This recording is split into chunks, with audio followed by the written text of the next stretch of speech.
Bihar board से जितने भी परीक्षार्थी मैट्रिक की बोर्ड परीक्षा में सम्मिलित होने जा रहे हैं उनके लिए बिहार विद्यालय परीक्षा समिति की तरफ से आपके एग्जाम सेंटर को लेकर काफी महत्वपूर्ण नोटिफिकेशन आया है।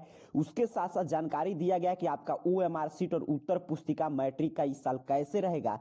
तो आइए पूरे खबर को विस्तार से समझते हैं। सबसे पहला खबर यहाँ पे देखिए, जानकारी दिया जा रहा है कि मैट्रिक परीक्षा ओएमआर और उत्तर पुस्तिका पर रहेगी परीक्षार्थी का फोटो। यहीं पे नीचे की तरफ यहाँ पे आपको दिखाई दे रहा होगा, जानकारी दिया गया है कि मैट्रिक परीक्षा में ओएमआर उत्तर पत्रक और उत्तर पुस्तिका दोनों पर छात्रों की फोटो रहेगी। फोटो से छात्र के चेहरे का मिलान वीक्षक आसानी से कर सकेंगे। इसके अलावा उपस्थिति और अनुपस्थिति पत्रक पर भी छात्रों की फोटो रहेगी। इससे फर्जी तरीका से परीक्षा दे रहे छात्रों को आसानी से पकड़ा जा सकेगा। की जानकारी बिहार बोर्ड ने सभी परीक्षा केंद्रों को दे दी है। इंटर परीक्षा के साथ ही मैट्रिक वार्षिक परीक्षा की तैयारी बिहार बोर्ड ने शुरू कर दी है। अर्थात कि यहाँ पे क्या जानकारी दिया गया है कि आपका ओएमआर शीट जो आपका आ रहा है उसके साथ साथ आपका जो उत्तर पुस्तिका अर्थात की कॉपी है और जो आपका अटेंडेंस शीट है जिसपे आप सिग्नेचर करते हैं कि हाँ हमने परीक्षा में उपस्थित थे हम, तो उस पे सभी पे आपका जो है फोटो रहेगा, जिससे जो भी वीक्षक होंगे वो आसानी से पहचान कर पाएंगे कि छात्र का फॉर्म भराया था जिसका एडमिट कार्ड है वही छात्र यहाँ पे भाग ले रहा है परीक्षा में, ताकि कदाचार को रोका जा सके और किसी छात्र के बदले में दूसरा कोई परीक्षा नहीं दे पाए।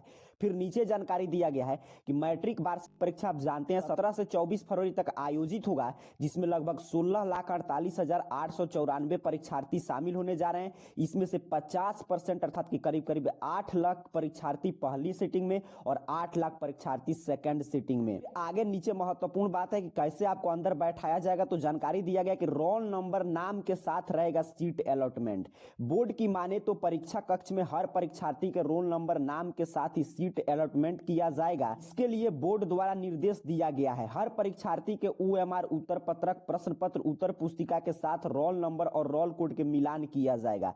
अर्थात कि आपके उत्तर पुस्तिका पर जो भी रोल नंबर है रोल कोड वो आपके ओएमआर शीट पे भी रहेगा, आपके एडमिट कार्ड पे, आपके उपस्थिति पत्रक पे और सभी पे आपका फोटो भी रहेगा। तो पूरा ये जो पहला नोटिफिकेशन ये तैयारी किया जा रहा है कि किसी भी तरह की मैट्रिक परीक्षा में कदाचार न हो उसके रोकने के लिए। फिर आगे जानकारी दिया गया है कि बोर्ड एग्जाम दोनों पालियों के लिए अलग अलग जारी होंगे प्रश्न पत्र। और यहाँ पे जानकारी दिया जा रहा है कि मैट्रिक परीक्षा 17 से जूता मोजा पहनकर आ सकेंगे परीक्षार्थी।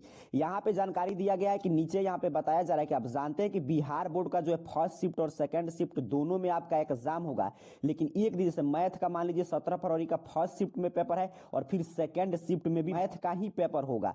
अब फर्स्ट शिफ्ट में जो मैथ का पेपर होगा और जो सेकंड शिफ्ट में, तो फर्स्ट शिफ्ट में जो भी विषय का कोड है जैसे मैथ का 110 है और सेकंड शिफ्ट का 210 है, तो यहाँ पे मैथ का सेट कोड आपका 110 ए से जे तक 10 सेट में सेट किया गया है और जो 210 वाला कोड है उसमें भी ए से जे तक सेट किया गया है। अब यहाँ पे एक बात और समझना है आपको कि जो फर्स्ट शिफ्ट में जो प्रश्न मिलेगा वो सेकंड शिफ्ट में नहीं रहेगा। अर्थात कि फर्स्ट शिफ्ट में जो ए से जे तक सेट प्रश्न है ये सभी प्रश्न एक ही रहते हैं। सिर्फ यहाँ पे जैसे मान लीजिए ए में कोई प्रश्न 1 पर है तो जे में वो 10 पे हो सकता है। अर्थात कि प्रश्न का क्रमांक चेंज रहेगा, लेकिन जो फर्स्ट और सेकंड शिफ्ट के प्रश्न पत्र रहेंगे वो आप जानते हैं हर साल अलग अलग आते हैं, तो इस साल भी अलग रहेंगे। और आगे इसी नोटिफिकेशन में जानकारी दिया गया कि कंट्रोल रूम की बिहार बोर्ड ने स्थापना किया है जो आपके 16 फरवरी से ही काम करना शुरू कर देगा, अर्थात कि आपके परीक्षा से एक दिन पहले। और यहाँ पे नंबर भी जारी किया गया, अगर किसी भी परीक्षा सेंटर में आपको किसी भी तरह की कदाचार या कोई भी अन्य गड़बड़ी दिखाई देता है तो कोई भी इस नंबर पे बिहार बोर्ड के कंट्रोल रूम में फोन करके उन्हें जानकारी दे सकता है, उस पर जल्द ही कार्रवाई करेंगे। जानकारी देखिए यहाँ पे दिया जा रहा है कि कदाचार के जिम्मेदार होंगे शिक्षक, साथ कि एक शिक्षक वीक्षक जो भी नियुक्त किए गए उनको 25 परीक्षार्थी को तलाशी लेने के लिए कहा गया है।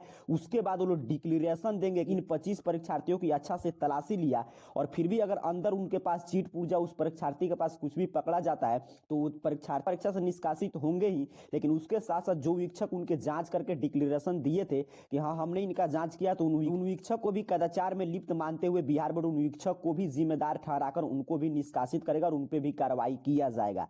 और आगे इसी में बताया जा रहा है कि अगर आपका एडमिट कार्ड गुम हो जाता है या घर पे छूट जाता है तो आपको चिंता लेने की कोई बात नहीं है। जो आपका ओएमआर शीट आ रहा है जो ऊपर हम लोग चर्चा किए थे उत्तर पुस्तिका और अटेंडेंस शीट सभी पे आपका फोटो है, तो उसी से मिलाकर अगर आपका चेहरा मैच करता है तो आपको परीक्षा में बैठा दिया जाएगा। नीचे सबसे महत्वपूर्ण जानकारी है कि 100% अतिरिक्त विकल्प रहेंगे। अर्थात कि आप जानते हैं 50% आपको ऑब्जेक्टिव प्रश्न और 50% सब्जेक्टिव, लेकिन सभी में आपको 50% छोड़ने करने का प्रश्न विकल्प मौजूद है, अर्थात कि जैसे 100 ऑब्जेक्टिव पूछा जाएगा तो 50 ही बनाना है। इस तरह अगर आप एग्जाम में घबराते नहीं है तो 50 आसान आसान प्रश्न बना के आप छात्रों का प्रश्न रहता है कि क्या क्या लेकर जाएंगे, तो प्रवेश पत्र अर्थात कि एडमिट कार्ड, कलम आप लेकर जा सकते हैं और पेंसिल भी आप लेकर जा सकते हैं और इंस्ट्रूमेंट बॉक्स अर्थात कि जो ज्योमेट्री बॉक्स होता है उसे आप लेकर अपने साथ जा सकते हैं। तो उम्मीद करता हूं आप एक एक जानकारी समझे होंगे। आज यही 2 महत्वपूर्ण नोटिफिकेशन आया है जो मैंने आपके सामने एक एक चीज इसमें से क्लियर समझा दिया। सही कोई अगला अपडेट बिहार बोर्ड की तरफ से जारी होगा उसकी जानकारी हम आपको देंगे। तब तक के लिए आप सभी को बहुत बहुत धन्यवाद।